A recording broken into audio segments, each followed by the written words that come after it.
What up, squad fam? We're coming back with another episode of Steph Section.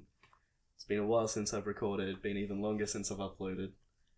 And today, we're back with probably the most recurring guest we've had on the podcast. The one and only Mr. Dependable, Jack Braithwaite. How we doing? Sir?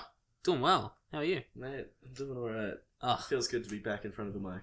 that's the way. No, actually, I think we haven't done a podcast in a while. I've been meaning to do another one. Yeah, wasn't the last one you did the still unuploaded music one? Yeah, no, we need to do that. It's on there.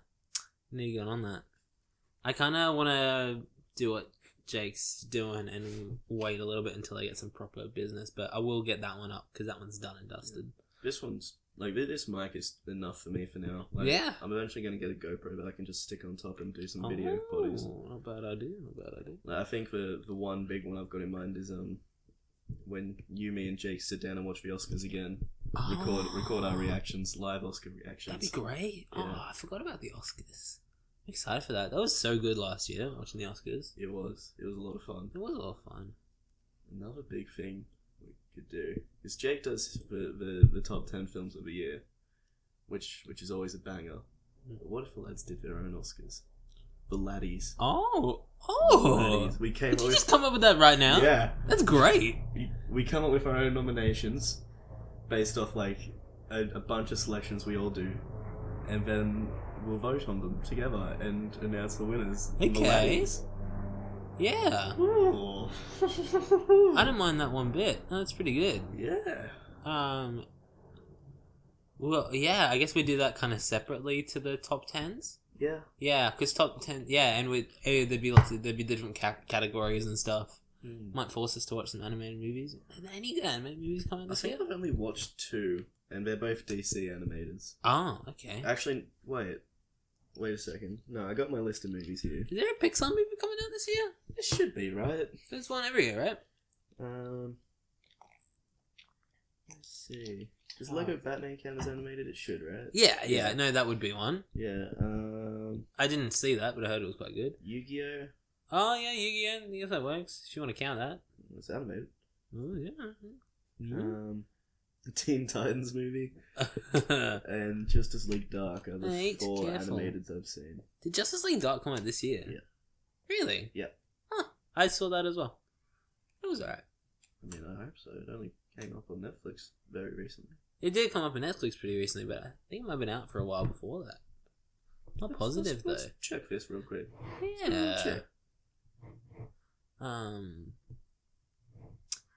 there any movies that are coming out? Was there a Minions movie that came out this year? The Emoji movie. There's Emoji one. Movie and Despicable Me 3 came out. Okay. Boss Baby. The Boss Baby. Man, immediate number 1. Wins by default. I think I've got that downloaded, ready to watch. What if it's, excellent? Mate, I'll tell you. Because I will. I think them Super Mega Boys watched it and they were like, no. It was like a 2-hour ad, apparently. So, it came out on the 7th of February this year in the US. This is Justice League Dark. Yeah, I'm trying to find out when it came out for us. 2017. Oh, then it'll come out this year for us as well. 2017. Dog, stop barking. Charlie. Yeah, if it was released on digital HD on January 24th, 2017, then I'd say Yeah, that no. would have been a worldwide release. That counts. Yeah. Well, it's not going to my top 10 overall. No, sure. definitely not. I didn't like that one too much. Yeah, Which I Constantine was cool. Yeah, I was sad about because it had people like Constantine and Swamp Thing. Yeah, Swamp Thing was actually that was my favorite part of it. I really thought he was pretty cool. He's always cool. And what was that? That demon's name, was it Atronach? I forgot, but he was cool as well. He was the big bloke that popped out of the fella. That knight guy. That was a whole cool story. Etragon. From Boston Brand was cool. Zatanna was cool. We've had some good things, but yeah, I think the guys from the Weekly Planet talked about it a bit, and the whole thing at the start where it was like Batman was like, should spend more time on the streets. I don't believe in magic, even though he's standing in front of the Justice League who are like, you know, half of them are, you know, just wacky as hell, but you won't believe in magic. No, sir. There's a couple guys there that just have rings that do anything you want. Yeah. But Batman's too edgy atheist. He's the Ricky Gervais of the Justice League. I bet if that man had enough prep time, he could beat God in a fight. I thought you were going to say Ricky Gervais in a fight. There's never enough prep time But he for did. that. Oh, man. Ricky Gervais is just getting him in the bathtub. Yeah, that's a big old course reader you got there. Man, that's the little one. That's for little. Oh. The other ones, like that, like this binder thing is like comical. It's like that thickish. It's just silly. I think for one course reader I had was for PDHP, and it was like half the size of that. You know, If that. they get thick boys. Yeah. 2 C's. That looks like a free C, actually. Yeah. So I'm scared of how many C's the other one has. Man, this dog is just all up in her business. He's just having fun. He's doing not that. going too nuts, which is good. Every professional podcaster has a dog that intervenes just a little bit. Like, still in Kevin Smith's podcast, you hear, like, dogs barking in the background. He goes, Kevin Smith's like, fucking Shecky! Shut up! I'm trying to do a podcast! Like, in the middle of, like, really intimate moments between, like, him and his guests. And Will Anderson's the same. He has this dog that he, like, adores. I think it's got its own Instagram account. Oh, fuck yeah. Yeah. I tried to listen. I was listening to a bunch of podcasts at work yesterday. Oh, you 'cause I listened was to? on for like 7 hours. I listened to one Conquer the Fudge just because Yeah. that's the one I have left. I listened to half a Super Mega that I had left over from last time. Yeah. Always love listening to those. Yeah, I'm boys. still getting through those. Yeah, and I was listening to a couple of Talk is Jericho's, Oh, yeah. and I usually only download the ones with wrestlers because it's my wrestling body. Mm-hmm. But I'm a fan of slasher films, and he did one recently where he talked about slasher films with Eli Roth. Cool. And that What's Eli Roth done? because I recognize the name. yeah, no, he's got a recognizable name, but I'm not entirely sure of what he's done.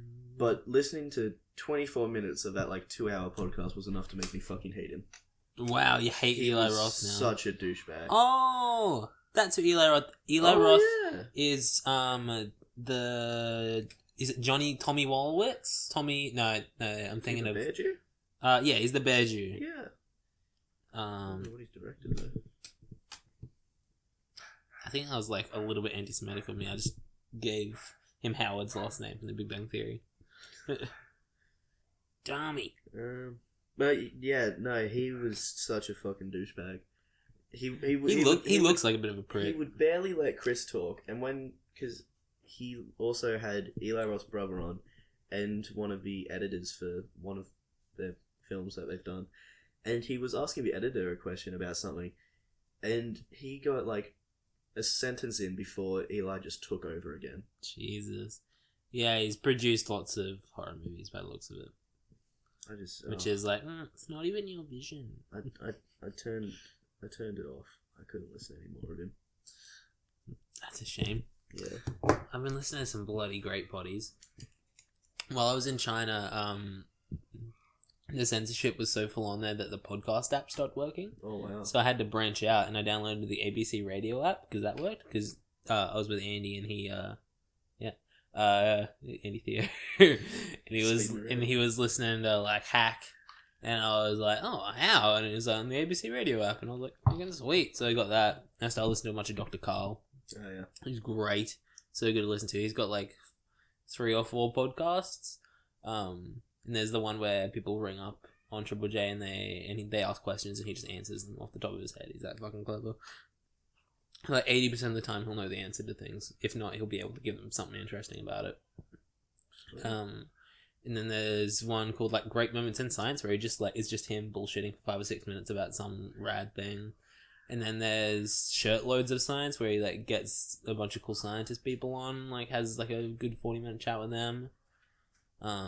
What else been listening to? A bunch of Will Anderson ones. There's Willosophy where he gets just like random people, normally like Aussie musicians or comedians on, and ask them what their philosophy is, and it's just really cool listening to these people talk just about like, and most of them like haven't really thought about it. They've just kind of been like, oh, it's just kind of my take on it, yeah, super cool. I'd recommend it. Tim Minchin has a good one. Bloody Dr. Carl has a good one. I think that's how I got into it, because I just like looked up Dr. Carl on the podcast app and he popped up. There's some bloody stellar fellas. Sweet. Get much Auntie Donna going on over there? What I'm doing is I'm like letting it rank up so that I can listen to it all on like a big old spew, because that was like the best. That was one of the better podcast experiences ever. When I think I was playing like Fallout or something, and I'd like discovered the Auntie Donna podcast, and I was like, I'll just play this, and I just like listened to their bullshit for hours, and my brain just like turned to mush. It was great. Yeah. Well, they're such funny boys. They are really funny boys. Tell us a bit more about China. About China? For the listeners that haven't got the recap yet. It was bloody cool. I'd highly recommend it. We were all worried at first because we kind of knew that people told us people were kind of pricks there and nobody really knew the language, but everyone was like pretty alright. There's like this whole thing that when people don't really know the language, they'll just kind of like go to this nth degree of being super friendly with you and just like they'll just laugh about us trying to say things in Chinese. But the people we were traveling with were really cool. There was like this guy that reminded me of Dr. Carl called Russell. He was like a cancer patient that like ran everywhere. Weird. But he was like funny as, and he'd have a chat to me about like movies and stuff. I didn't do this setup in the first place. Yeah, that's alright. Oh yeah. Oh, relaxing. Yeah. And then there was this prick called Bruce who always wore either a pink shirt and white shorts, or a white shirt and pink shorts, or either order. And they always like New Balances, and he was like this old bloke. And he was just like being a prick. Like we were like connecting. That was the hardest part about the whole trip, was connecting the like from the first flight to the second flight to actually like get to where we needed to be. And people were just telling us to go wherever the fuck, and we were like, go get F, and then we got to get F, and they told us to go to get G or whatever, so we went to get G. And then this old bloke was there. It was Brucey and his Polish wife. What was her name? I've already forgotten. Poor soul. It's like Nancy or something. And he just gave us this look that he was just like so fed up, and he was like, we've missed our flight. And I was like looking at the ticket, and I was like, we haven't missed our flight. But like they were like in front of us because they like pushed ahead because everyone was pushing in China and stuff. Yeah. So they were like, we're gonna bloody push in as well. And like tried to have a chat to the lady up the front, but they like walked off, and they were like, we missed our flight, but we just like kept going. We were like getting on the flight, and the Chinese lady was like, no. And Dad was like, getting on the flight. She was like, alright, Davo.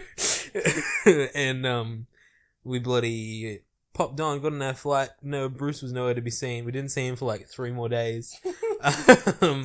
Because we like... Actually, no, it was like a whole day later, because they had to catch like another flight out, because they were just being pricks. And we had to wait at the airport for like 40 minutes to like see if they would show up, and we're like, they're not showing up. But he like spent a ridiculous amount of money on like green tea tablets and like all this alternative Chinese medicine. Like I assume like thousands of dollars, like thousands of Aussie dollars. And it's like, that's not gonna do shit. You're dying, mate. You're on your way out. I think he was in his like 50s or something. And it's like, at that point, stop caring about your health. Like, you know, just, you know, ride it out. Do a bit of coke. It'll keep you going longer than any kind of medicine. And apparently he was talking about how he wrote like a chapter in his book about Chinese medicine. And we were like, oh, I thought he was talking about a book he was reading, but apparently it was a book he had written. And the book was on like investment, like how to make money investing and stuff. But it was like the last chapter was on like Chinese medicine and on like the oxygenation of cells and shit. And we're like, what the fuck is wrong with you? Fucking, it's like you've combined the two most bullshit book topics into one thing. Oh, whenever people come into the bookstore and like buy like investment books, I'm like, just get a job. Jesus. There's so many, the Barefoot Investor and all these bloody ones, and like everyone's super into them, and we always sell a bunch of copies, and it's like, obviously this isn't working, otherwise everyone would be fucking rich. But yeah, Bruce, me and my sisters made a bunch of Finding Nemo jokes. Like mine is back. Oh, that's good, because the first thing I thought of was Bruce. Hello, my name's Bruce. Whenever anyone was complaining about him, like whenever my sister was complaining about it, I'd be like, take it easy on Bruce. You never knew his father. I never knew my father. Oh, that was bloody fun. Oh, and there was some weird shit there, like food wise. We passed like people selling like live scorpions on sticks that you could eat Live this. scorpions. Yeah, and I was like, Em, check this out. And she's like, ew, scorpion. And I was like, keep watching, and it like gave a wriggle and she was like, ooh, like, and you can get a whole bunch of stuff. The KFC was weird. It would look furry. I don't know. I didn't eat it. There are furries at KFC? Yeah.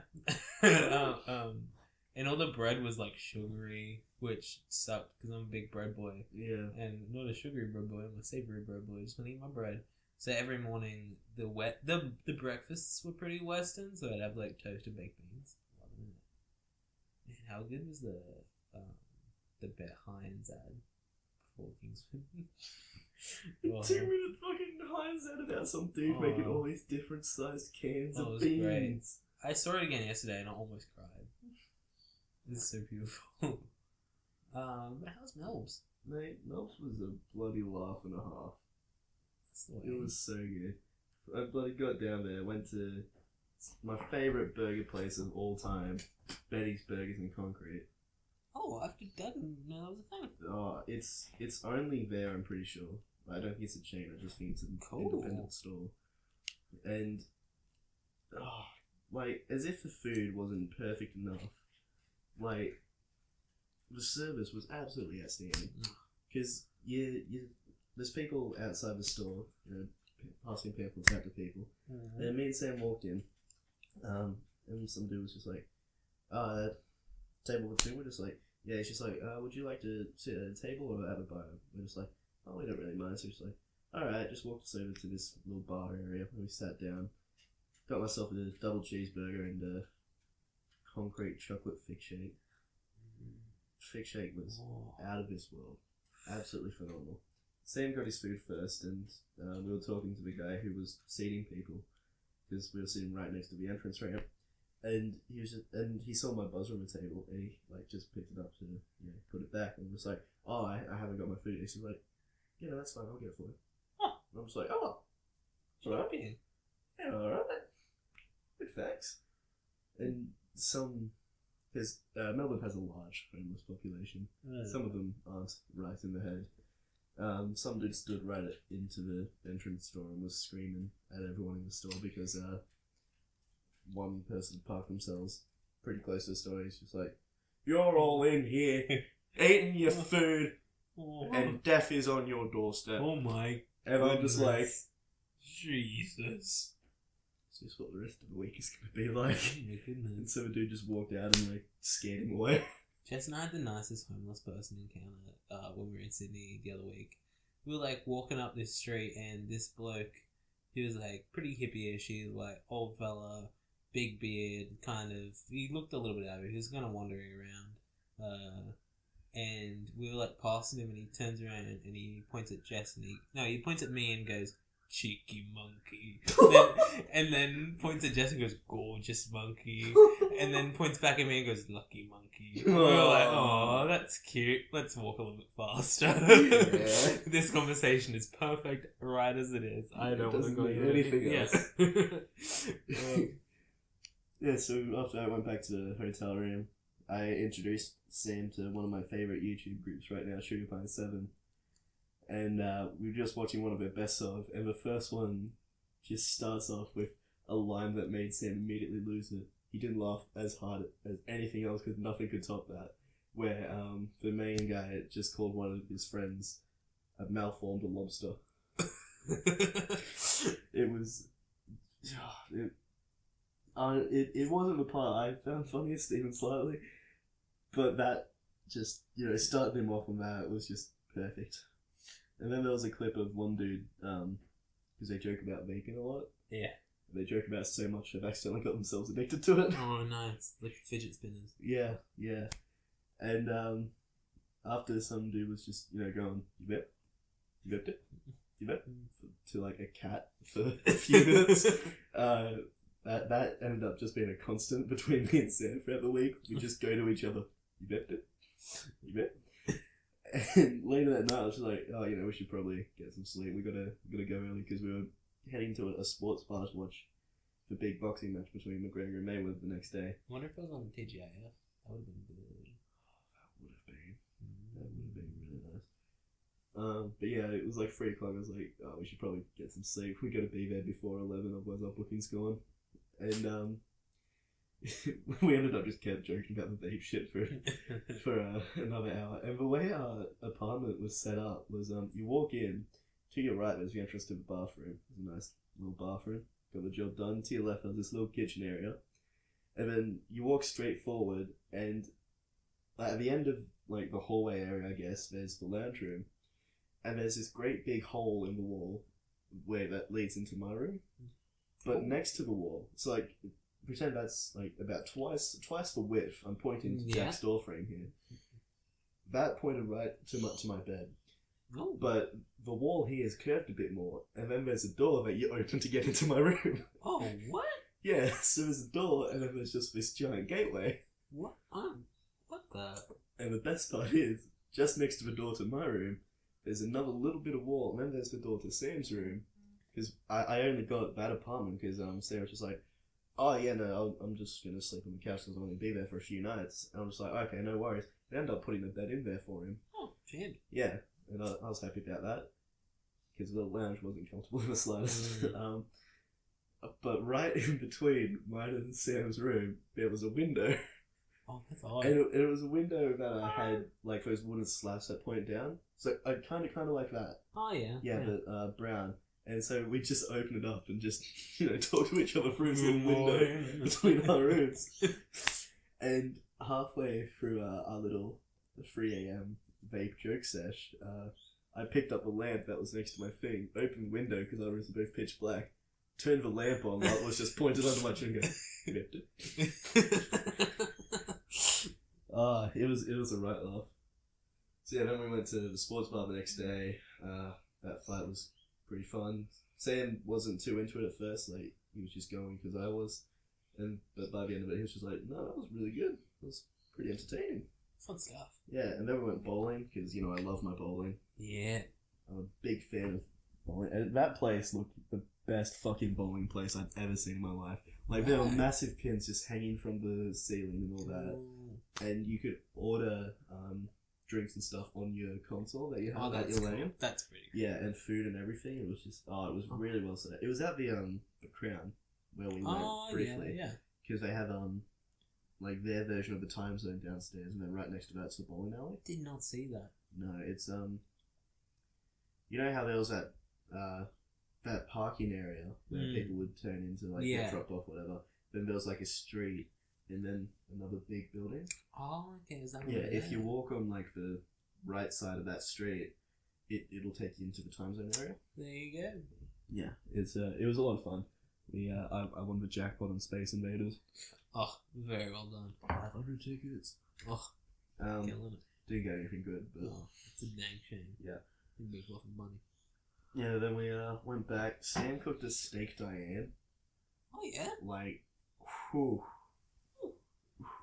We had to make do with things because the only things they gave us with our kitchen was a couple pairs of knives, forks, and spoons, a potato peeler, and a bottle opener.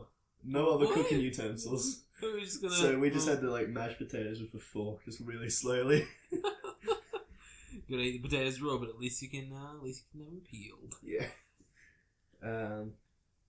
Other like kind of noble things. We went to the zoo. It was pretty boring because everything was asleep. Went to the driving range, which was pretty fun. Hitting balls for a while. I went to the botanical gardens, which I fucking loved. They were beautiful. Man. I got a sweet panorama shot up above the dormant volcano. Oh, beautiful. Yeah. Beautiful. Went to the strip club. Good times. Shout out to Carly. Hope she's listening. Oh fuck, that'd be fantastic. Call me. Other than that, just had a I was sick for most of the trip. Oh, that's Monday night, Sid had to go because he was having uni for the next few days, and I came down with something terrible. Stay woke for most of that night with a headache. Oh, no way. Was dead for the next day. That's bloody shitty. Yeah. Was still sick for a couple of days after I got back home as well, but yeah. Didn't stop me. Did you hit up Minotaur? I did. I got like $300 worth of comics. Oh, beautiful. I got the Kevin Smith Green Arrow, Yeah. which I'm going to lend to any lad that will read it because it's fucking fantastic. You definitely have that. I haven't read a good comic in a while. I got a couple more Injustice comics, I think. No, I didn't. I got Batman Warzone Part 2, which I've been looking for since Supernova 2016.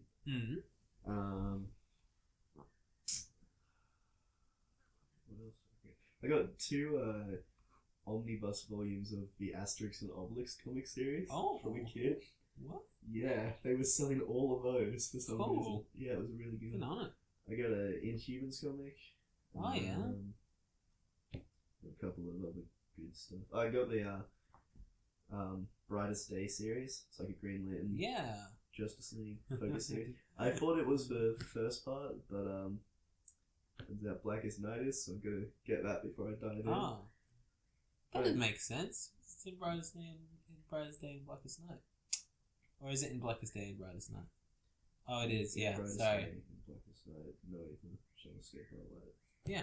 I mean, no evil, no arse will escape my mind. Green Lantern is gay. Yeah. Check that out story again. That was. Oh yeah, is it still there? Somebody. Oh, still there. I'm so glad. Gotta get it, man. Someone's gotta get around to it. Oh, by the way, to all the lads, public service announcement: do not recommend flashlights. Oh, that's it. Did you? I tried it. Wasn't good. No. Nah. Did you move it and everything? Yeah. Give it the whole. Yeah. No. That's a shame. Plus, it was very easy to get filthy. It was made out of that rubber material that just picks up every kind of nasty thing in the room. So I tossed it out. Like one of those things that you throw at the wall and then they like kind of go down it. Yeah. So I tossed that out before the trip even ended. It was just. You should just pop it in the washing machine. Just give it a peel, potato peel. Slowly peel layers off. Yeah. Every time you put a new layer of sponge on there, just peel it off. Wait for it to dry and give it a peel. I didn't even try that fucking squirt function thing because it came with like a hose you could stick up it, and I was like, no, I'm good, thanks. I don't need that. Oh. Yeah. Anything else in Melbs? That the first night that I was sick, I was like, I have to get dinner before I can't because otherwise I'm gonna feel terrible tomorrow. Yeah. So I walked over to a KFC, and I was sitting in there eating, and another homeless dude came in and walked up to me, and I felt so bad for him because he was very mentally handicapped. He could barely speak. He had signs printed out, or not even printed out, just crumpled up paper he'd found and written on, trying to get his message across. And I was just like, oh, I'll see if I have like a $5 note or something for you. And I'd only had like 50s and 20s in my wallet that I needed for the rest of the week, and he spotted them. He was just like, oh, and my heart was breaking because I was just like, I can't, dude. I need this the rest of the week. And he's just like, for the next 5 minutes, he was just going, he was like on the verge of tears. I was like, buddy. I can't, dude. I'm sorry. My heart was just splitting in half for him, and I was, it's not, it was not one of the better experiences I had in Melbourne. No, yeah, that business is, tears your heart out. Bloody, no, pretty lucky in Newey. Yeah. Most of everyone's good at home. If not, they keep to themselves. They just hang out at the camp. Yeah. Another bloody funny thing that happened was, I don't know if it was one of those things where you just have to be there at the time or what, but we were driving back from the driving range, and we were like a block or two away from our apartment, and the street that we were on, it had one lane that led up to the traffic lights, and right next to it were a bunch of car parks, because on the left was a park, Yeah. And so the car parks ended like here, and then there was a little turning, another lane that you could use to turn left. And while we were sitting at the red lights, we spotted some dude just trying to get into the park, and we're just like, okay, just interrupt for him, wave him in, tell him he's got plenty of room. And he got in there, and I was just like, man, wouldn't it be fucking hilarious if this guy ended up just trying to cut in front of us? When the lights turned green, he just fucking cut in front of us, and we were just like, what the actual... This fucking douchebag. He ended up going the exact same way as us, and he got caught at another set of red lights while we were turning into our car park. And I was just like, suck a dick.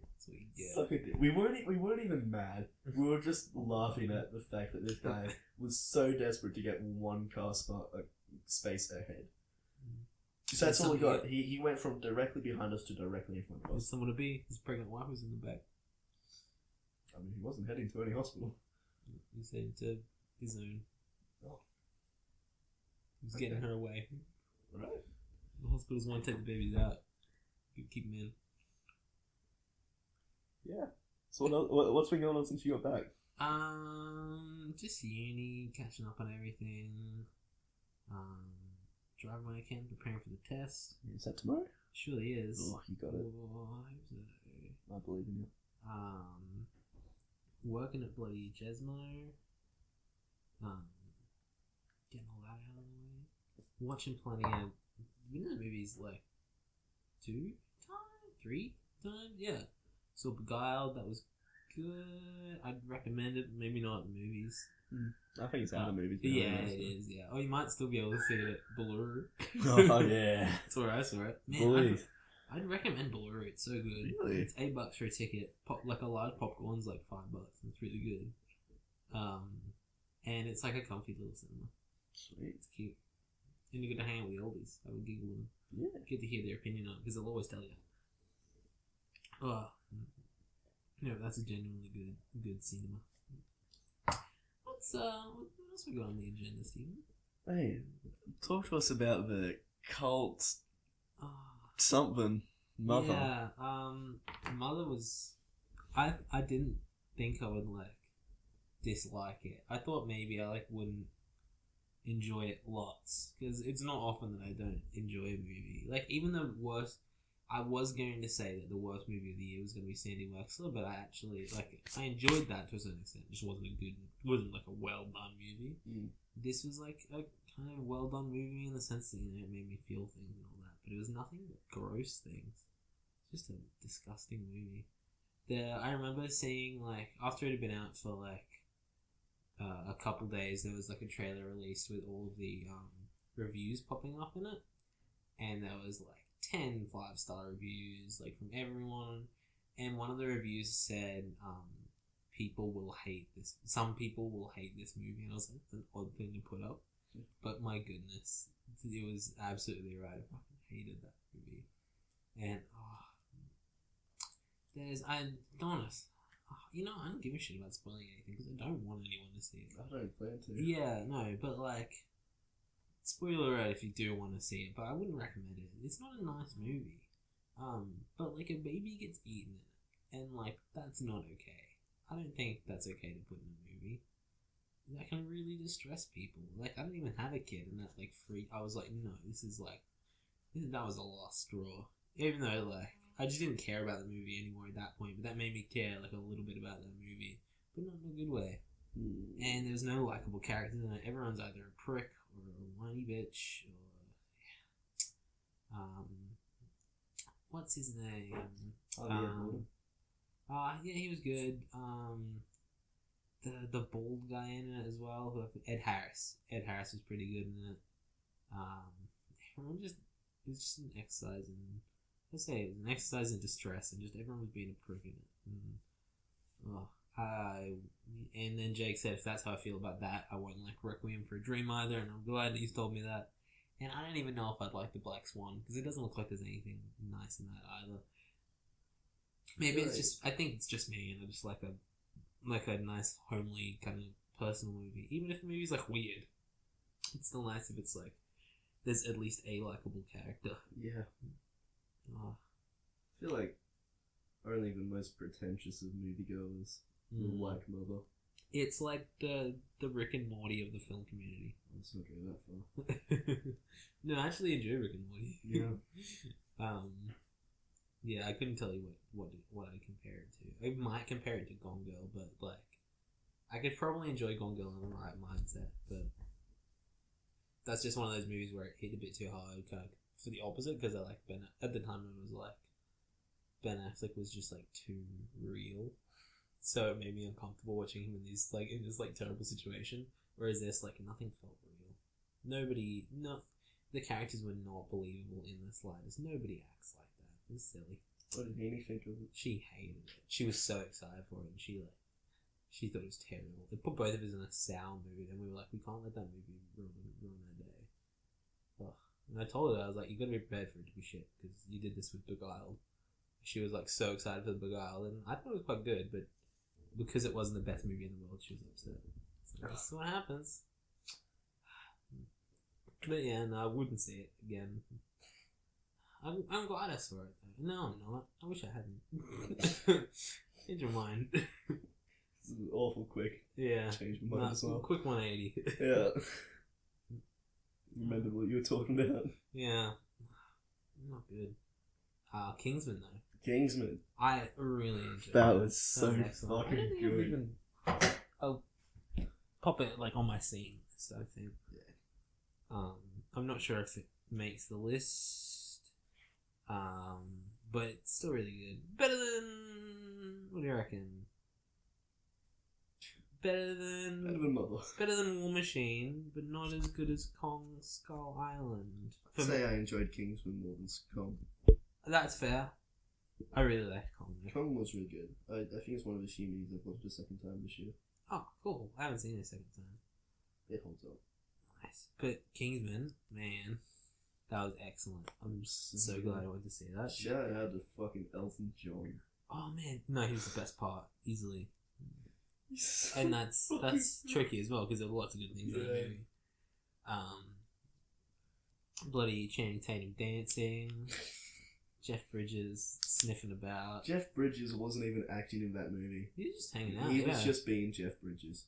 They were just like, hey, can we just get you to just sit in and, just react to these conversations how you would? Elton John was the same as well. Yeah. Elton John can actually do those flying kicks. Oh, I'd like to think that scene's improv. They just happened to have a slow-mo camera set up at the time. Oh, no, they slowed it in post. Oh, excellent. So fucking fantastic. I don't know what else to say about the movie except the people who didn't like it are silly. Yeah. I don't know what the fuck the film stage we're talking about. If you enjoyed the first one, why wouldn't you enjoy the second one? Yeah, I think Jake summed it up perfectly, where it's not as good as the first one, but it's equally as fun. Yeah, no, it's just as fun. You just don't have the shock of the excitement. It's like, I don't know, Mr. Robot, the first season, it was like next level crazy, like, oh my goodness, this is like, where did this come from? Yeah. Season 2 was good, but I didn't even finish it because it just didn't. Like the second episode. Yeah, I think I got a few episodes in, and I was like, oh, it just didn't have the same magic. But this didn't even feel like it didn't have the same magic. It was like immediately it knew what it was trying to do. It shoved us into a rad car chase. So what? Fuck Tokyo. London's the new place to drift. Like London drift. Man, Baby Driver's kind of ruined car chases for me a little bit because I was watching that and I was like, this is really cool and crazy good, but it's all bullshit. Baby Driver's real. Yeah. Baby Driver's got definitely a more realistic chase scene. Yeah. They don't use rockets out of their cars and everything. Yeah. And like, it's not CGI or anything like that. I thought the CGI would bother me at the start of the movie, but it didn't. No, it's just you just kind of come to accept it. Like, it's a silly comic booky movie. Yeah. In like the best possible way. Oh. Beautiful. There's something else. I'm glad they didn't go out of their way to directly try and recreate a church scene. Yeah, no. In fact, I don't think there's there's no scene like that in the movie that I can think of. The closest would be when they're storming the compound at the end. Yeah, but that's just like a cool. Yeah. It was just a cool scene. Like, they're not really comparable, but it's just like rad. I was happy with their excuse of how they brought Colin Firth back. Yeah, they probably could have got more creative, but they didn't really need to be. Yeah, like with all the stuff in their world, I can easily buy that. Yeah, no. And the whole thing about how, the amnesia or whatever, so they didn't know who he was. And It wouldn't have been as good if they didn't have the side effect stuff. yeah, no, that was pretty well handled, all the butterfly things and things like that. Yeah. No, I just did everything it needed to do. It didn't go over the top with anything. The Elton John stuff was really funny. It was a genuinely funny movie. It really was. Really fun. I just loved hearing Elton John say "fuck you" to everyone. Oh, the Rocket Man bit. I thought he was done. I thought he was done, and then he just comes in for Rocket Man. Pops his little head in. Welcome to a live rendition of Rocket Man. Yeah, man. Oh, yeah, man. I think I don't have anything more to say about Kingsman. It's bloody just top notch. Yeah, well done. So whatever movie we saw recently, not together, but we both saw it. The 2017 adaptation of It. Oh yeah, no, that's what it is. Yeah. I fucking love that movie. I really enjoyed it as well. I'm a little bitch when it comes to horrors, so I was very scared going into it, especially because I was by myself. I was like, man, if someone's gonna play a prank on me from behind and dress up as a clown and just fucking tap me on the shoulder, I'm gonna fucking die. Walking out of it, there was like a guy dressed up as Pennywise holding a balloon. It was a weird ass. Freaked me out. I almost punched him. I would have done it. Watch me. One of the better modern horrors of like the last decade or so. It doesn't redefine the horror genre. No, I'll say that Mr. right Rock. now. Yeah, sorry, Dwayne. But it was very good. It was. Bill Skarsgård was an excellent Pennywise. No, he did a really good job. The delivery of all his lines and stuff, and just like his face, and how I didn't know this, but they were going to. The director was talking to him about how he was gonna change his eyes in post, like how he has like one eye a little bit adrift. He's got the kind of lazy eye going on, and Skarsgård was like, "Oh no, I can do that," and like did it with his eyes, and was like, "I'll just do this whole movie," and he was like, "Oh, okay, cheers." Like that's nuts. That's so cool. It's awesome. And it looked excellent. It was creepy as, and I love that little eye drip. It's just enough to like give you just that unsettling kind of. Whoa. So yeah, one thing I was thinking throughout the majority of the movie, whenever I was there was a scene with Finn Wolfhard's character on screen, I was like, he is playing like a kid who's got the attitude of a child actor who's had one major success and has let it go to his head. Yeah. And I think that fits him so fucking perfectly. He did a bloody excellent job. He's got a bright future ahead of him back here. As he should. Oh, he was like a good, maybe like 70% of the reason I like that movie, I reckon. I'll give it to him. I reckon my favourite of the kids was probably Eddie? The little Jewy boy? No, the little the little boy with the gazebos. The germaphobe. Yeah. Yeah, Cool. I think he had the best fearful reactions out of anyone. He was pretty genuine, yeah. When he broke his arm, that broke my heart. The moment he broke his arm, I was like, man, Jack flinched so hard at that. Oh, I flopped around like a fish in that seat. I hate it because it looked so real. I couldn't look at it. Yeah. Like I gave it like little glances up, and I was like, oh fuck, it's been there. Oh. That rock war scene that made me feel so happy. Yeah, that made me feel like a kid. I never had a rock war as a kid, but it made me feel like a kid. Excellent. No, yeah. All the little Finn jokes and stuff. When there was the joke from, what's the big kid's name again? I want to call him Vern just because he's the Vern from Stand By Me of It. Are you talking big as in Chunky boy? Chunky? Yeah, okay. Yeah, he was like, Derry used to be a beaver trap in town, and then it was like, still his boys, alright. Yeah. When he was walking into the house for the first time, we were just like, can't believe I drew this short straw. Lucky we weren't measuring by dick size. No, he's excellent. Oh, fuck. I think my favourite scene in that movie though it's the one that made me feel the most uncomfortable, was when Pennywise was disguised as Georgie for the last time. Yeah. Spoilers, by the way. Oh, dude, fuck 'em. Yeah, I know. Everyone should have seen it. If you're listening to this and you hear us talking about movies, expect spoilers. No, yeah. Expect them. But yeah, when that last time, as a big brother, that just made me feel so bad. They did that perfectly. Yeah. I don't know if that's a feeling all big brothers got watching that movie, but I know I certainly fucking did. I just, it hurt me to watch. No, that stopped your heart, kind of thing. That, like, there's at least, like, maybe 2 or 3 seconds of being like, he definitely shot his little brother. And then, like, he starts, like, even before then, when they're just talking, chicken. I was just like, yeah. Oh, well done. Extremely well done. Very well done. Before I saw the movie, I was seeing a bunch of those gifs of Pennywise dancing and like... That's great. Yeah, and I didn't think that was part of the movie. I thought that was just like a backstage thing that we're doing just for laughs. I was like, man, how's he keeping such a straight face in this joke? And then I saw it in the movie, I was like, no fucking way. It's excellent. It's horrifying. It is. There's a bloody bunch of great videos of him, like, of like compilations of him dancing different things, like "We Are Number One" and stuff like that. Of course there is. Yeah, no, I'm pretty sure Reese made it. I can't think of anything else about the movie other than I'm not as excited for the next one. Yeah, no, I think it ended in a way that I will watch the next one, and I'm excited for it, but I don't need to. Yeah, the adult bits in the first one were the like least exciting parts. Hopefully that changes. Yeah, no, they could do it well. They pick a good cast. Because I was liking the adult parts of the book so far. Oh yeah, well, that's good then. That bodes well. But I just don't know how much of that will get redone in the movie. Because I read like the first 5 chapters before I started seeing the movie. Yeah.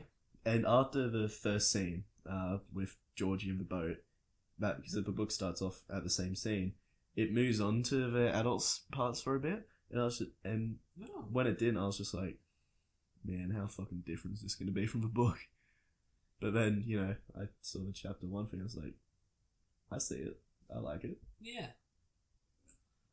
I think it's better that way than the chop and changey thing. Yeah, because they would have had to like really condense it down unless they did it. I think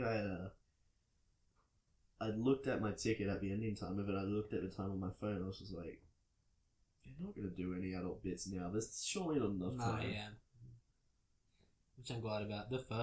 All the adult things in the original were kind of like weird and goofy, really limited by the budget and like also what they could do because I think it was made for TV. Yeah. So they couldn't do anything super violent. So that's why this one is like, ooh, there's too many kids in my theater. I don't know how old they were, but I was like, oh, I wouldn't take my kid at that age to see this spooky ass. Anything else on it? Nah, I'd recommend it. Best horror of the year so far that I've seen, because I think it's the only horror of the year so far that I've seen. I don't know what else. Oh, there's that. There's that birthday, death day. No, that's a Happy Death Day. Happy Death Day. I think Flatliners is a horror. It does look like one. It's fun. It's odd. It comes at night. Was released digitally recently. Did it really? Yeah, I've got that downloaded ready to watch. I think it's on Netflix. Oh no, it's not. I'm thinking something else. Oh yeah. No, I think It Follows or something. I'm thinking It Follows, but I do remember seeing the trailer for It Comes at Night, and that looked alright-ish. That's the one of the woods, right? Yeah. Yeah, I think that's definitely a horror. Yeah. What's next? Mist. Let's just go from king to king. Yeah, Netflix's version of The Mist.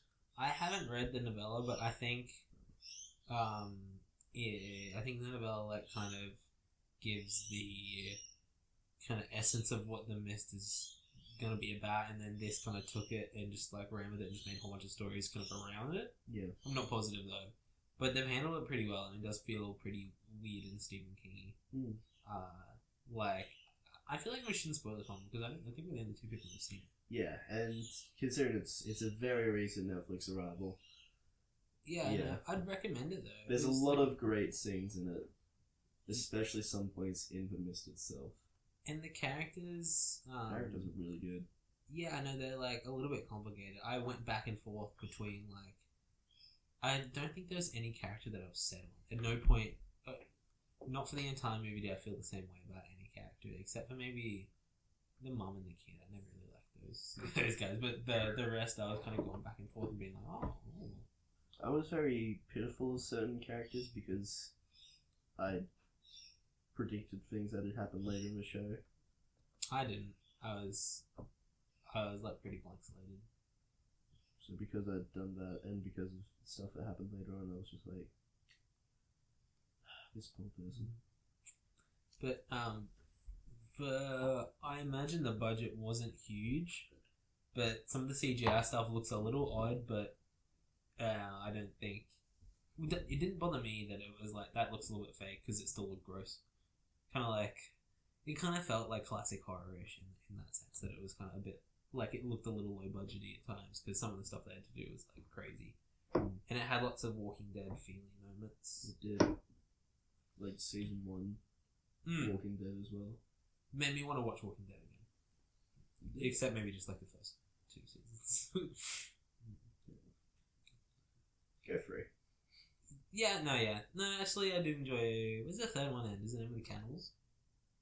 No, it ends at the prison. At the prison? Oh, Yeah. I'm fine with that. Yeah, I'll happily end that. As long as I get like past 4 ends of cannibals. Okay. Yeah, I think you're right. I forget where I fell off. But because they do it in like they release it half seasons at times. It gets very confusing trying to pinpoint where things end and stuff. No, the whole half season thing's odd. Weird choice. Yeah, I think I'd recommend The Mist to most of everyone. It's easy to watch. I think the episodes are like 40, 50 minutes. Yeah. And there's only 10 of them. Yeah. I think I watched it over the course of like 4 days. I don't think I really liked the first episode. I think I watched the first episode and I was like, oh yeah, that was alright. But it wasn't until the second or third episode that I was like, oh, this is pretty good. Oh, there's a couple of specific scenes. Like, I'll just say the Mothman scene was the one where I was like, this show's great. Where it flies in his ear. Oh, yeah. Yeah. I was like, wow, this show is next level. And then the old lady walks back inside and is like, I've seen God. And then the priest was like, that was not God. And she was like, not your God. Oh, cool. Tell you what, there was a part with a priest that we talked about the other night that I fucking love. Yeah, no, that was really cool. Such a good scene. Won't spoil that because that was, it was worth. That song was going to be experienced for all. Yeah. Another Netflix show is BoJack. Oh, I just came back for its 4th season. And that new season is so good. There isn't like an episode that isn't bloody awesome. I think I watched like the first episode by the time you and Hayden finished. So when you guys were talking about how there were some episodes that just hit you, I was like, sweet, can't wait for those. And this one's pretty recent, so we won't do too many spoilers this one as well. Yeah. But the episode that's centered around Princess Carolyn. Oh my goodness, the ending to that fucking destroyed me. I busted my heart. I was talking to like the kid I was tutoring about it the other day, being like, you gotta watch this, man. It's fucking. And then the last 2 or 3 episodes just out of this world. Incredibly well done. Really excellent television. Yeah. Some of the best around. Always really good casting in BoJack as well. There's always great little cameos. Yeah. I think my favourite episode might have been the one where they all got trapped underground. Yeah, that was good. And like Zach Braff was in there. And they set Zach Braff on fire when he was like trying to do his like end of episode sweet but sad monologue that kind of summed everything up. And they set him on fire and ate him. I love the choice of the police captain from Brooklyn Nine-Nine as Woodchuck Kudchuck. Andre Vade or something like that. Something like that, yeah. He's got such a great voice. He's got a really smooth monotone voice. Oh, it's so well done, and it fit this bloody politician character so well. He was funny as well. Yeah, he was. All the hand stuff. Yeah. No. It tackles like, you know, all the political and social critiques like really well. It doesn't like shove them in your face. It just handles them really funnily. I had to research what fracking was. Yeah, no, when they pump steam and stuff under the ground. They're doing it in Australia. It's pretty fucked. It's fracked, man. It's fracked. I still didn't really understand many of the negatives or positives until like I think that underground episode. Yeah. There you go. Like, we're learning through BoJack. Yeah. That's great. Learning how to frack. Don't frack, kids. Don't. What else we got going on this list of ours? I'm so prepared when it comes to fun. Alright. You got an announcement? I've got an announcement to make.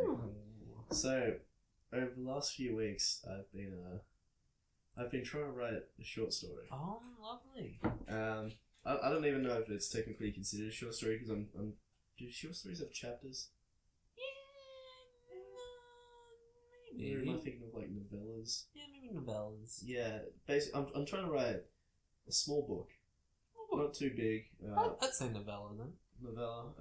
I'm aiming for at least 10 chapters, but you know, if I've still got ideas after that, I'm gonna keep going. If I feel like I can sum it up early, you know, I'll end it early. Don't rush it. No. Don't fill it. No. I Just just want to see how it goes. Make it what it is. I finished the first chapter, started the second. I'll see how I put it in here. I think the genres I put it under were there's a bit of crime. Okay, nice. There's a bit of fantasy. Oh, very nice. There's that bro aspect of lads and a little bit of bro. But I think my two main influences when writing it was a TV show Grimm, which I'm really into right now. Oh yeah, which is based off. It's basically about this cop who comes from a long line of ancestors who were known as Grimms, who were able to see people who were part monsters who are based off things from the Grimm stories. Cool. And basically their ancestors' jobs were to like hunt them down and kill them, but because this guy's a cop, he's just like, nah. He just uses it to help solve cases and stuff. Cool. Yeah, it's a really interesting show. I'd recommend it to people. Yeah, I might give it a look. And there's a bit of Stand By Me in there with that tight knit group aspect. Love it. I wanted to do it a bit for the lads, a bit for me. So there's six main characters, one representing each one. Oh, that's cute. Love it. Yeah, so it's a lot of fun writing. I don't think great. I think Hayden's the only person who knows this, but when I was in like year 8 or 9 and I was in my really hyped Walking Dead phase, I tried writing my own zombie book. Right. I got like halfway through it before I just stopped having ideas. Oh, I love writing. Yeah, it's a lot of fun. It's a great way to just be creative, because over the last few months, a bunch of the lads have been moving into different things to help just boost their creativity and put some effort into something. Like Jake's really getting into this short film, video creation bought thing. his camera. Yeah, and that's really cool. I'm really happy for him that he's doing that. So I wanted to try and get back to writing, because I know I fucking loved writing that book when I was younger, and now that I'm older and I'm a bit more able to do these things. Yeah, once uni's over, I want to get writing as well. You're easily the most creative of the lads. So this is all the bloody Extension 2 stuff I did. Probably. That was like the best thing about high school. Without that, I would have like hated all the class stuff. It's the only thing I cared about. And that whole year writing that great Godzilla story, it was awesome. I'd love it if you'd be able to read over what I got so far. Man, I'd love to. More than happy to. I want to keep it as much a surprise as I can for the rest of the lads. Yeah, no, I'm happy. Yeah, the second pair of eyes is always good. Give her a few drafts. Yeah. Few giraffes. That's the way. Oh, no, fuck the giraffes, man. Giraffes. Alright, well, we've done an hour of just talking about shit, which I think is good. Yeah. Let's move into our top 10. I think that's an excellent idea. So today, what we're going to talk about is our top 10 endings of movies.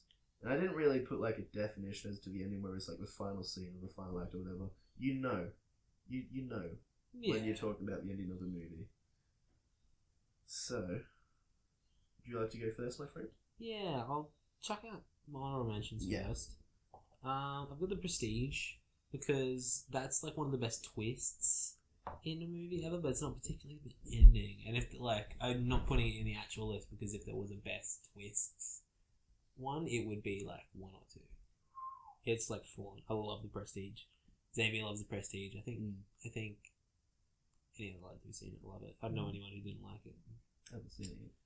And I've got Red State, which I think I know Jake's seen it, and I think Bone might have seen it, but the end is handled really interestingly, like to the point where it just like completely 180s, and I don't want to spoil it. Oh, that's tricky. No, mate, go ahead. The whole thing with Red State is it's kind of Westboro Baptist Church-ish. Like it's based on this family called the Phelps family, who are just like wacko Christians who believe that every death ever is because we allow gays to exist. Oh wow. Yeah, and like they'll protest at like soldiers' funerals and stuff because they believe that all these soldiers died because gays were allowed in the army. Like regardless of who died. If a kid dies of bone cancer, they celebrate. Like, they do shit. They're like, fucked. And they're real people. And Kevin Smith made a movie about them. Like a weird slasher horror film. But the end is, like, after all this shit's gone down and, like, the family's at the front with these there's, like, this whole shootout and it's, like, getting towards the end of it. And then you just start hearing these trumpets just, like, booming from the sky. And they're like, what's going on? And, like, this family of like crazy religious people like come out of their house like with their hands out and they're like, Judgment Day's here, and they're like, you know, because they're hearing the blast of trumpets from the sky. It's like out of I forget what Bible verse, but like out of like the whole apocalypse thing. Ooh. And that's what it says in the Bible, that like there'd be trumpet blasts and stuff. And then like this guy's getting right up in John Goodman's face. John Goodman's like the cop. And then John Goodman like right up in his face, and then it cuts to John Goodman in like a courtroom explaining to these guys what happened, about how he then headbutted the guy. And what actually happened was there was these these college kids who were like sick of this family who got like this old fire, like this massive fire alarm thing, and like plugged their iPod into it and played like trumpet blasts like over these like gigantic things that they like, these secondhand things they stole from a fire station. So it was like this whole thing where Kevin Smith's talking about it, and like he had the trumpet blast there, and he was either going to actually make it Judgment Day and have like hell descend upon them, or go in that direction. I thought that was really cool. But that took long for one to mention. Oh no, I talked about Prestige as well. And my other one is Inglourious Bastards. The last shot of that where they actually show Brad Pitt carving into Christoph Waltz's head the swastika with his knife, and like him writhing and like gripping the grass, and then just like that shot of the two of them like standing over him going, I think it's mouth minus work, yeah. And then like cut to credits. It's great. Yeah. How many what honorable mentions you got? My honorable mentions. My first one is Prisoners. Prisoners? Oh, Prisoners is a great ending. It's so fucking good. Yeah. That in like that last minute or two, you're just thinking like, oh man, Hugh Jackman's just fucking he's dead. He's gonna die. Yeah.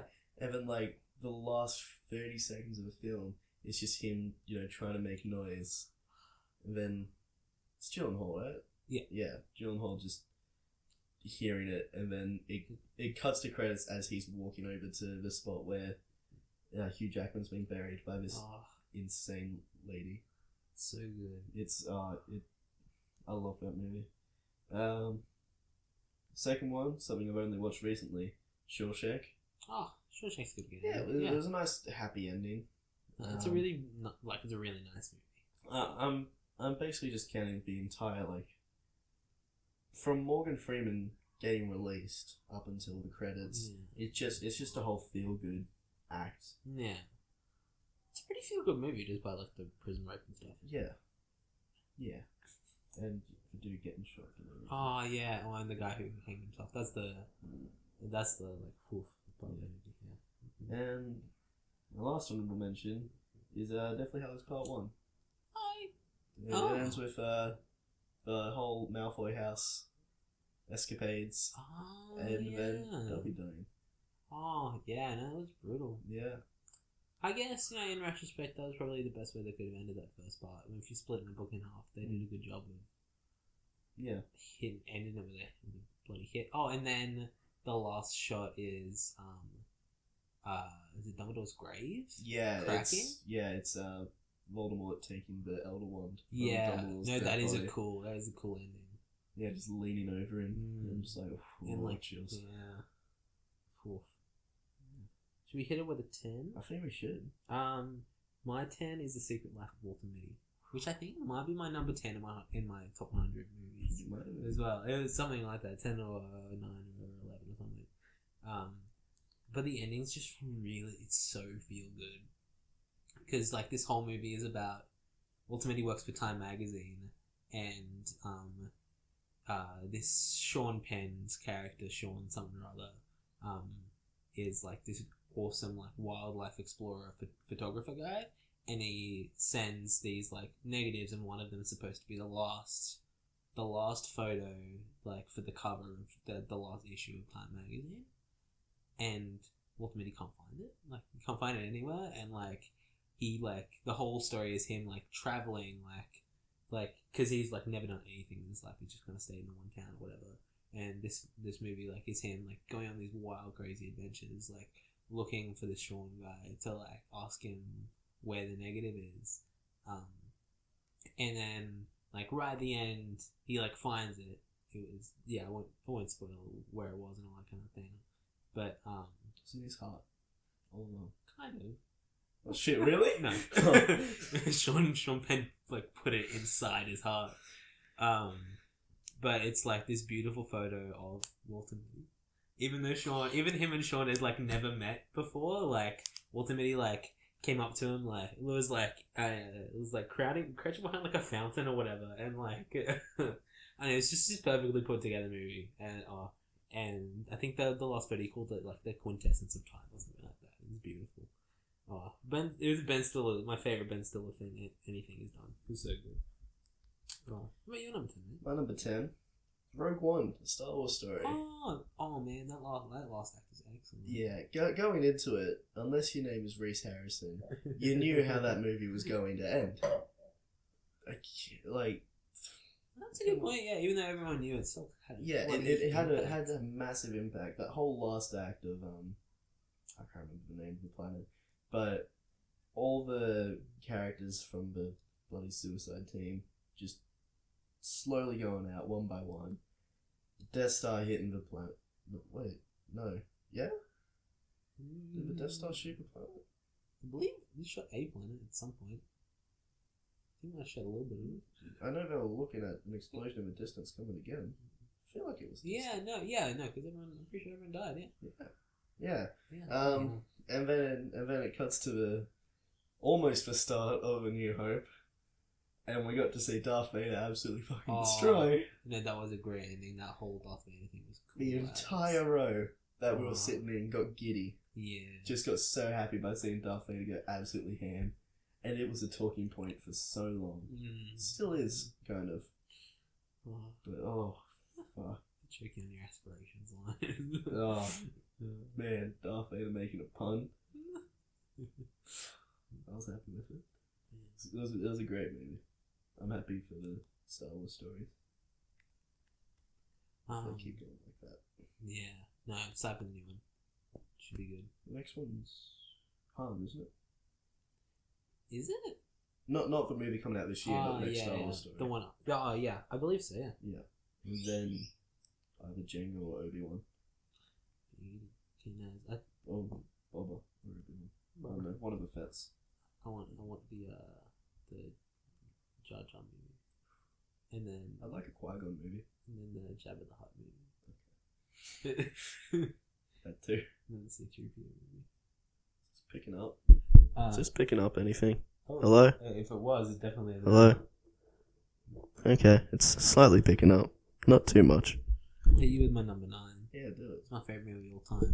It's Good Will Hunting. Yeah, and that ending is so lovely. When Ben Affleck pulls up at Matt Damon's house, walks up, looks around, nobody's home. It's perfect. And then Robin Williams goes outside and looks in his mailbox and there's the "How did you see about a girl?" And then the whole credit scene is just him just driving on the highway, just going to be where he needs to be. Beautiful. It's such a fucking good movie. I haven't seen it in so long. I need to see it again. It's the perfect movie. It's so good. Did you just say it's the perfect movie? It is the perfect movie. Okay. For me. I will not argue. For me it is, because it's my number 1. Yeah. No, I wouldn't say Return of the King's my perfect movie. Oh, yeah. No, that's fair. What's your number 9? My number 9, I will tell you what my number 9 is. It's This Is the End. Yeah, no, that's a great ending. It took me a sec, but that's funny as. I'm basically counting the... Oh, you're having a glass. It wasn't even plugged in. You're joking. We've been speaking into the bloody computer mic the whole time. Oh, bloody audio issues. Out the window. I wonder how fun it's going to be. Do you reckon you can just boost that whole thing in post? Oh, I can try. Try. We'll just release the 8 to 1 of the top 10 endings. Yeah. Yeah, This Is the End. Going up to heaven and seeing Backstreet Boys perform. That's funny, and the whole scene where they're ascending to heaven. Yeah.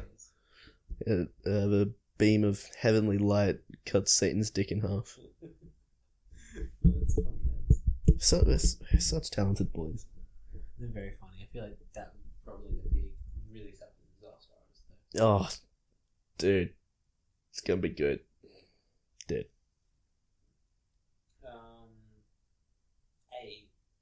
7? Sounds like 6. But the last half an hour, 7 or so. Yeah, trust me, I know. He didn't know, and the what's in the box, and the whole wrath and envy. It's perfectly wrapped up movie, and Kevin Spacey just existing is so perfect. But yeah, 7's my 8. 7, 8, 9. We should just kind of make 7 7 and make it neither. I didn't notice that until now.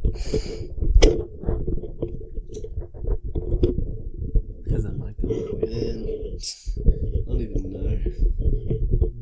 It's gonna be funny as if 5 minutes into the podcast it just goes quiet. and then another hour into the podcast We realize. it's whoa. Anyway, my number 8 is Hacksaw Ridge. And it's upon this point I've realised that a lot of my favourite endings are from recent movies. Yeah, I had I made a top 10 favorite movie endings a while ago, and Hacksaw was one of them because that's a great one. It's not on this list though. So great. Pretty much from the ending of just one more until the end of the movie, you see him just get hoisted down where he looks like a fucking angel. And then it cuts to the real life aspect of it. My goodness. Which I didn't know. I didn't know it was based on a real story until that scene. And my mind was fucking that would have, in the cinema. The line where he's talking about how the look that he got from the guy who he wiped the blood out of his eyes. If he could only take one thing away from if that's the only thing he took away from the war, he'd be a happy man. Oh, gets me good. It was so well done. Thank you, Papa Mel. Oh, man, he knows how to make his movies, and just as good as he knows how to hate his Jews. My number 7 is Whiplash. I love the ending of Whiplash. I think the first time I watched it with a couple people, and it's ended on that, they've been like, "What? What happens next?" And it's no, it doesn't fucking matter. Look at J.K. Simmons' the shot. I'm pretty sure it's just of J.K. Simmons' eyes, but you can see him smile, even though you don't see his lips. And then like Andrew's big old like grin, and everything's gonna be alright. That was like the peak. Like nothing else matters anymore because he had that performance, and it was like the greatest performance of all time. So good, love Whiplash, and makes it like it ends on such a fucking upper note. Makes you want to immediately start the movie again. It's something I need to rewatch soon. Oh, I love Whiplash. My number 7 is the only second entry of the franchise on this list, and it will be the only multiple franchise entry. It's Empire Strikes Back. Oh yeah. Fucking iconic ending. Oh no, that's fair. Not only does it end with that beautiful shot of Luke, Leia, and the droid babies, looking out the window after Luke's just got his new hand, but that whole your father scene is just a pinnacle in cinema history. Yeah, and it's easy to know why. It's such a fucking. I think everyone remembers the first time they watched that scene and the feeling it gave. It's the 9/11 of cinema. It is. Empire Strikes Back is the 9/11 of cinema.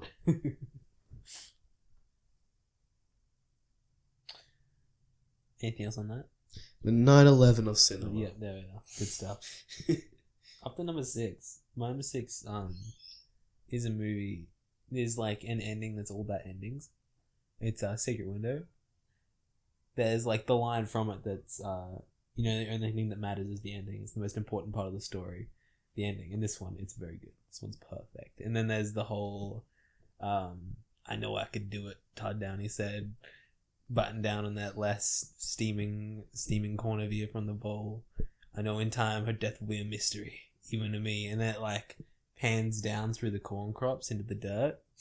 Oh, it's great. And then there's like a deleted cut where it like pans down and you see the bodies there, but just like panning down into the dirt, and then the crunch on the corn from Johnny Depp. Oh, great last bit. It's so good. Great bit, son. Great bit. So it's number 6. What's number 6? Number 6, we're powering through these quickly, is Return of the King. Man, yeah. It's a bloody good movie. Ending, it's very long. Everyone's jumping on Bilbo's bed. Yeah, I guess that's technically the start of the ending, yeah. Sam tells everyone to get out. Then he bricks in Sam's mouth. That's it. That's the version I watched, at least. Yeah. Sorry, I couldn't derailed you Thanks to that.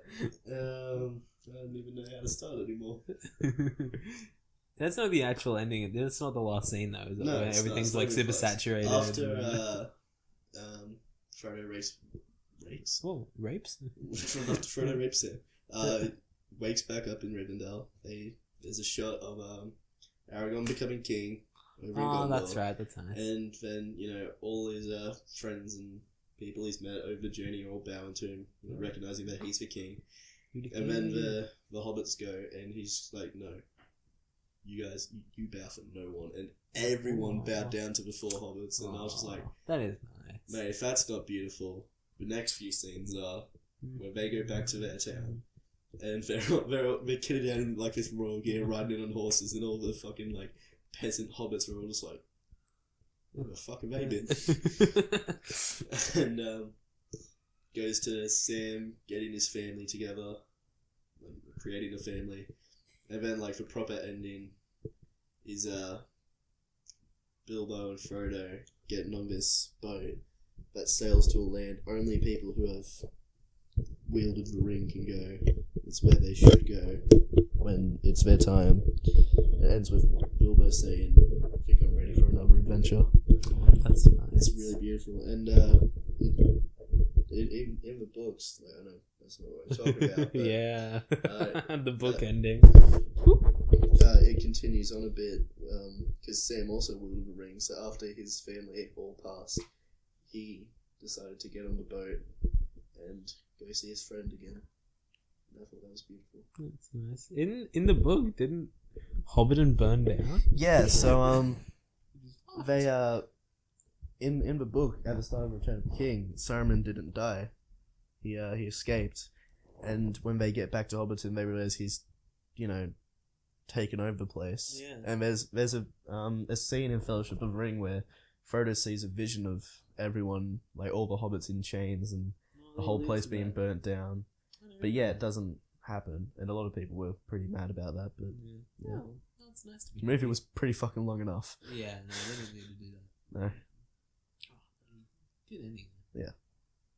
My episode number 5, halfway through. Another one of my favorite movies of all time, Silence of the Lambs. That whole movie is built on like Sir Anthony Hopkins' delivery of lines. In that last line, he's like, "Sorry, police, I have to go having an old friend for dinner." Oh, so good. Chills. And then the credit scene of just like him. You see him put the hat on, then like walk through the crowd after the old man. Oh, excellent! I love that movie so much. I need to watch. There's one I haven't seen because I've seen Hannibal, I've seen Red Dragon, and I've seen Silence of the Lambs, but I think there's another Hannibal. Really? Yeah, in between, or maybe it might be like a sequel to Silence of the Lambs. I don't even know the order of anything. So there's a first Hannibal, which is about like his origin story of him having to eat his sister or something like that, and then like him growing up and going out and eating all the Nazis that made him eat his sister. And then there's Red Dragon, which is pretty much Silence of the Lambs but with Ed Norton instead of Jodie Foster. It's really good. The villain and that's creepy. I don't want to watch it again. And then there's Silence of the Lambs, and I think then there's this Hannibal movie. I'm not positive though. But that's a bloody excellent ending, and one of the best movies of all time. Best performance of all time, I think. That's a very fair claim. Could very well be. And he hasn't got much screen time, but somehow he manages to command that entire movie. Yeah. How are you going with your number 5? My number 5 is Dead Man's Chest, the second Pirates of the Caribbean movie. How's Dead Man's Chest? So it starts ending with because throughout the movie, Jack has been trying to escape Mr. Davy Jones and his infamous Kraken, and the one and only Keira Knightley, Miss Elizabeth Swann, pretends to, feign some love interest in him, gives him a kiss, but handcuffs him to the ship so everyone else can escape. And so he's just standing there like, I guess I have to accept this now. And the Kraken comes up and is getting ready to eat him, and he just draws his sword and gets ready for it. And then, a little bit of time passes, and they go back to Tia something. I can't remember her name. Yeah, Tia Maria, Calypso. They go back to her hut in a swamp. Oh yeah, no, I remember And the actual ending at the last scene. yeah, and they're talking about how they can get Jack back. And they're just like, I think there's a line about they need someone who knows what it's like to be dead, and then Barbosa walks downstairs, and it's just he just bites an apple. Jeffrey Rush is maybe the best part of that whole series. Oh, definitely. Yeah. Have you seen the latest one yet? No, I haven't. Watch it. Is he in it? He's in it. Oh, He's very good in it. I want to watch Shine again because I haven't seen that in ages. Shine. But it's Jeffrey Rush, and he's like an autistic piano player that they've given like electric shock therapy, and it's made him go a bit batty. But it's like beautiful. That is what I can remember. Excellent. Number 4 is they're all my favorite endings now. Number 4, the ending. It's one of the few endings that changes the entire movie. Have you seen the Book of Eli?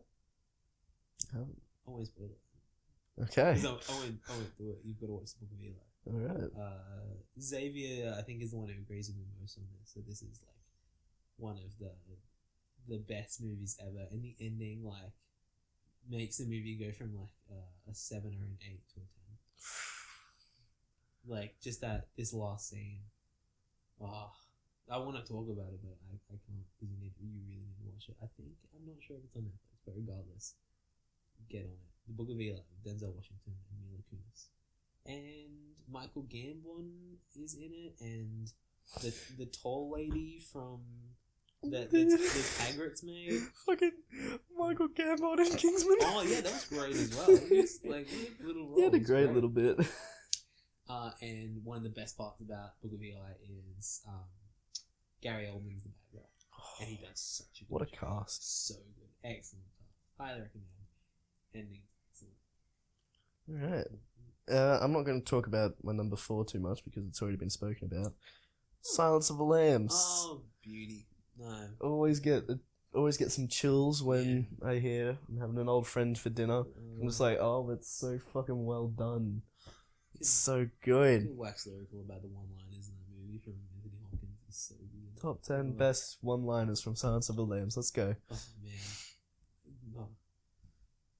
Couldn't possibly. So, what are we up to? 3 now? Yeah, 3. Oh, bang up to the top 3. My 3 is La La Land. Ooh. And it's the same thing with Whiplash, where it's the smile that gets me. It's great to end on a smile. Yeah. Except this smile is like so much richer, and like there's just, it's like full of bittersweet sorrow.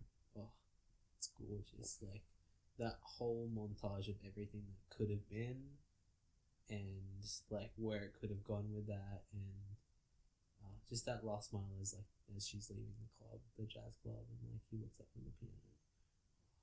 Gets me. Yeah, that's me. Number 3. Love La La Land. Probably a movie that has a lot of similarities to La La Land.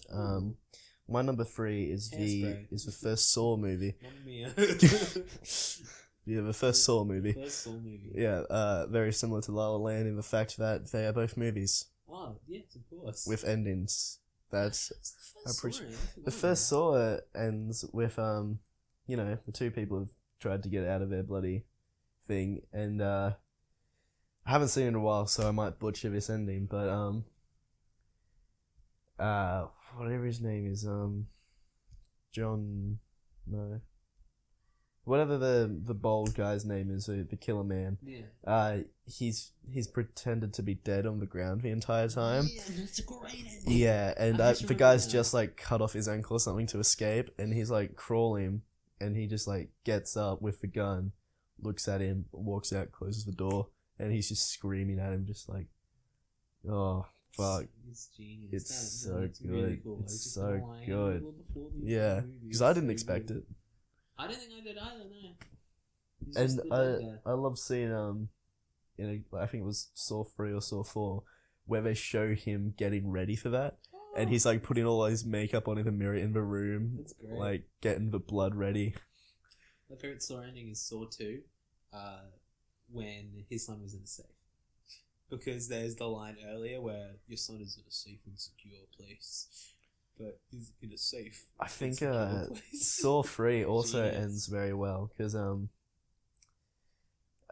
it's the movie starts off with this main doctor chick leaving someone who you assume to be her husband or something, going to work, and then like she gets abducted from work, and is John Crane, that's his name. John Crane, yeah. He's she's abducted by John Crane's little assistant who was in the second one. And is trying to fix him. And meanwhile there's this whole other set of games going on, and this guy ends up, beating the game, or thinking he's beaten the game, leaving, and she tries to leave as well, while this other chick's just losing her freaking mind, and she gets shot in the back, and then the guy sees her, and you learn that those two, husband and wife, and that she was cheating on him earlier on. I think you learn that she was cheating earlier on in the movie, but yeah, she's like, all I want to do is see my husband again, and then she dies. But the reason they were able to keep her there and looking after him was that they had a trap set on her where there was a bunch of shotgun shells around her neck, and if John Crane died, then those would shoot, and he was just like, if you kill me, you will lose. And he ends up doing it anyway, and then he turns around and sees his wife just get shot by like a dozen shotgun shells, and then he sees a final tape that John Crane had, and he was just like, I was the only person who knew the location of your daughter. And you just see a picture of her. So well done. So well done. Still was a great It's got movies. some good ones, yeah. Oh, a couple bit of flack, but overall, pretty bloody good. Man, up to number 2, eh? Yeah. This is another smile. It's Swiss Army Man. That ending, I've never like laughed like well into the credits before. I'm so glad I decided to give that movie a second watch because it's so fucking good. And like that whole ending scene where everything's unraveling and you're like, oh my goodness, Paul Dano really is crazy. We've been suspending disbelief. This isn't magical. Paul Dano's just gone nuts and he's just gonna hang out with his corpse. It's kind of gross and weird. Yeah. And then just that they leave it just long enough and then there's just a little fart. And you're like, it's gonna be alright. And then like just starts convulsing and fighting everywhere and everyone's like, what the fuck? Like, what's going on? And then he just like farts off into the horizon with that, and that last shot of him like water keeps flying off around his face, and that kind of half dead but absolutely beautiful smiles on Daniel Radcliffe's face. Mm-hmm. Gorgeous, such a great ending. It just filled me with so much beauty. Oh, it's such a good film. What's your number 2, mate? My number 2 is something else that has been mentioned, so I won't talk about it too much. That's 7. 7. Such a fucking fantastic movie. I think it was in my top 5, my top 100. It's a bloody good one. I fucking love it so much. And that ending just makes it, oh. What is cast in any movie ever? Just like the combination between those two, Mortimer and Brad Pitt. You wouldn't pick it, but they've got such a good chemistry. And then the whole Kevin Spacey thing right at the end. Yeah. I can't say what the last shot of the movie is though. I'm trying to think about it. And then he gets taken away in the police car. Is it just Morgan Freeman talking? It might be. I've forgotten. Because there's no, it's not a happy ending. No. It's Gwyneth Paltrow's dead. Poor Gwyneth. Man, that's just one of those movies. Oh. Timeless. Anything else on 7? What's in the box? Yeah, man. What is in it? Oh, man, It's that time just that Zach so Braff well made the done. 7 reference on Sesame Street. Hilarious. It's genius. What's in the box? What's in the box? My number 1, the best ending of all time as far as I'm concerned. Is this movie. I watched it recently again as well. The Truman Show. Okay. The we don't see you. Good afternoon, good evening, and good night. And then he gives the bow, and just like it cuts to everyone, and like this, the score is so perfect. Like this like weird kind of building thing that like erupts, and he walks back out through the door, and it's the montage of everyone that's been like watching it throughout the whole movie, like celebrating and cheering and like splashing around and like having heart attacks, and the shot of like the woman that he loves like running down the stairs to like run to the studio to go get him. And it wasn't until recently that I realized that there was like another layer in that ending. It's that very last shot where it's the guy who plays Sully in Brooklyn Nine-Nine and another guy, and they're like, I think the security guards or whatever, and the last shot is them being like, "Motel song, can you give a TV guide?" And it's like this whole thing where Truman's made like this crazy like discovery or whatever that like, you know, this is all a lie and he doesn't want to live in this fake world. But everyone else who is like, yeah, love Truman, he's escaped, that's so cool, but we're still gonna just keep watching TV and not giving a shit. Even though this was like crazy immoral and we're the reason that he's been trapped here and we love him. Yeah, it's just such a weird, like, odd feeling at the end, but it's like so happy, and that's the ending of the movie's gorgeous, and it's the best thing Jim Carrey's ever done. Fair enough. Yeah, no, I'm happy with that. I'm happy with that top 10. What's your number 1 now? So you know how earlier I had told you I really love slasher movies. Yeah. My favourite of all time, and what I consider to be one of the most iconic of all time, is the first Scream. First Scream? I don't know how that ends. I don't think I've seen it. Fuck. This is gonna be hard for me to talk about, man. I feel like I probably know how it ends. I feel like you would. I feel like someone would have told me. Definitely. I don't want to spoil it just in case. Shit. There's some really good horror movies. It's No, let's go for it, bugger.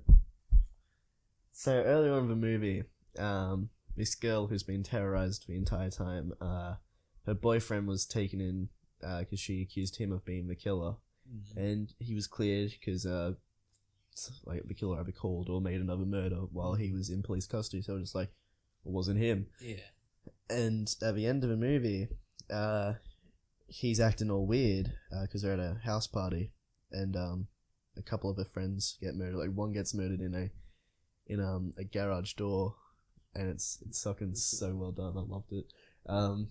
And he's acting all weird after they've just had sex, and she was just like, "What's going on?" And he's talking like as if he was a killer, and we're just like, "No, it's not you," because the killer and like the killer comes out from another door. Oh like, no, he doesn't actually. He one of the other characters in the movie, who's played by Shaggy from the live action Scooby Doo movies, comes out, and he's acting like all erratic and insane, and you know it's revealed that it was a team effort from the both of them doing all these murders, and it was because of her mother, who was just like a massive slut or something. I can't remember the exact reason. I just know that reveal of the two killers was fucking so well done. So well done. I loved it so much. There's another one in my brain that... The first Friday the 13th ending was really good, where Jason just comes out of the water after his mother was, you know, killing all these counselors because they let her son drown. Yeah, no, it was the mum was the murderer in the first one, wasn't it? Yeah, it was the same with Psycho. Yeah. Where no, it wasn't the same with Psycho. Like they thought it was this dude's mum, but it was just him dressing up as his mum. Oh, bloody great. No, that's a good ending as well. It's like this weird, good on Hitchcock. I feel like there's a dumb movie ending that's great as well. I forget how Thanksgiving ends. Do you remember? Man, we gotta watch that next one. We do. We're gonna watch Thanksgiving 3, The Search for Thanksgiving 2. Man, I just need another lads marathon in my life. But it's so hard to find a time where all the lads are available. Yeah. Like trying to organise this fucking mini golf bowling night. It's terrible. Yeah, no. They're really busy fellas. They are. I just want a night where every lad is free so we can fucking golf, bowl, and drink. That's all I want to do. What do you reckon, man? Anything else to say? Mate, I think that'll do us for today.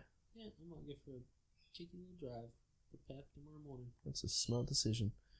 So I think I'll bloody sign off. If you enjoyed the video, leave a like, give us a comment, give us a subscribe. Describe.